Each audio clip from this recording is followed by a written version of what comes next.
చిలకలూరిపేటలో గత ఎన్నికల్లో అవినీతికి పాల్పడిన మాజీ మంత్రి పోటీ చేసి ఉంటే టీడీపీకి లక్షల్లో మెజారిటీ వచ్చేదని, స్వతంత్రం వచ్చాక ఎన్నడూ రానంత భారీ మెజారిటీతో 2024 ఎన్నికల్లో తనను గెలిపించారని మాజీ మంత్రి ఎమ్మెల్యే పత్తిపాటి పుల్లారావు అన్నారు.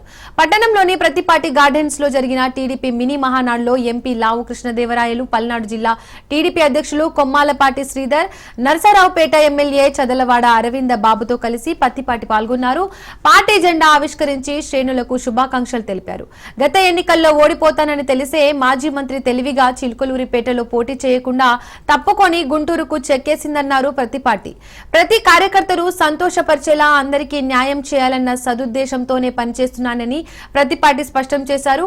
గత ఎన్నికల్లో కూటమి పార్టీలకు 92% సక్సెస్ రేటు రావడం అనేది అన్ని వర్గాల ప్రజల వల్లనే సాధ్యమైందని ఎంపీ లావు కృష్ణ దేవరాయలు అన్నారు. టీడీపీకి గొలుపోటములు సహజమని, జనాలకు దగ్గరగా ఉండడమే పార్టీకి ముఖ్యమన్నారు. ఒక కార్యకర్తగా పల్నాడు జిల్లా అభివృద్ధిపై సంతోషిస్తున్నానని కొమ్మలపాటి శ్రీధర్ అన్నారు.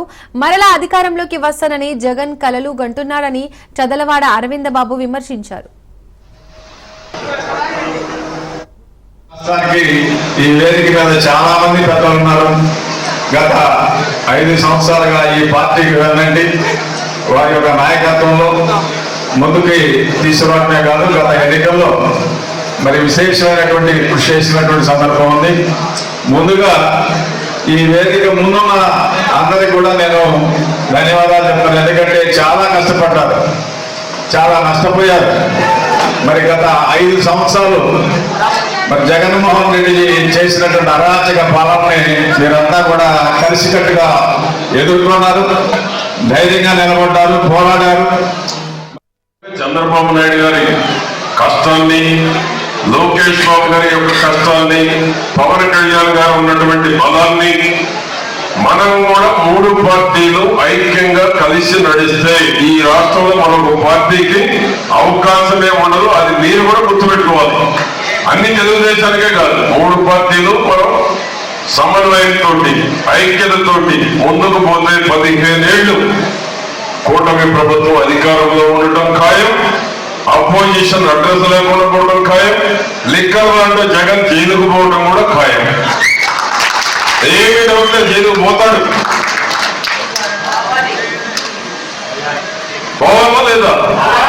ప్రతి నోట మీరు చెప్పాలి. పబ్లిసిటీ కూడా ఎంత కష్టపడితే వచ్చింది.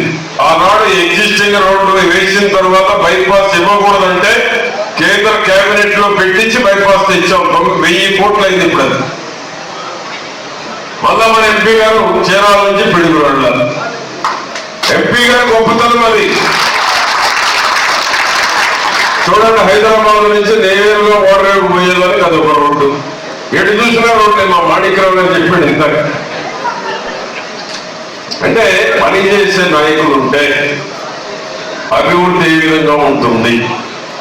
ఇప్పుడు మళ్ళా దీన్ని తిరిగి పునఃప్రారంభించడానికి నేను ఎంపీ గారు ట్రై చేస్తున్నాం. తొందరలో శంకుస్థాపన చేసి